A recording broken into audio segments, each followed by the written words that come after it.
Isa ka senior citizen ang naluwas sa mga otoridad matapos ini nga maglumpat sa pantalan sang Banago, Bacolod City.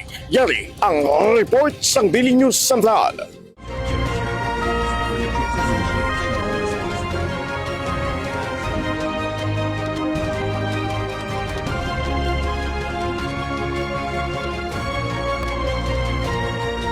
Na-rescue sa mga personal sang Philippine Ports Authority kun PPA kag Negros Coastwise Terminals Incorporated o kun NCDI ang isa ka senior citizen nga naglumpat sa dagat malapit sa rampa sang isa ka ferry operator sa pantalan sang Barangay Banago, Bacolod City sang Domingo, Agosto 2. Suno sa PPA, gilayon nga nagresponde ang mga security personnel kag iban pa nga mga otoridad sa lugar nga nagresulta sa madinagod nga pagluwas sa tigulang antes pa ini maanod sa lawod. Matapos ang rescue operation, ginhatagan ng lalaki sang first aid sang ginpamangkot sang mga otoridad. Ginpayag sini nga mayara siya sang depresyon kag pila na kadlaw nga wala sang tinulugan. Gin-turn over dayon ang senior citizen sa mga opisyal sang barangay agud matagan sang nagkakaigong bulig kag mabalik sa iya pamilya.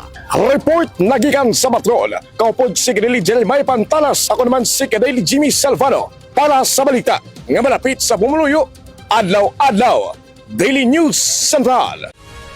Daily News Central.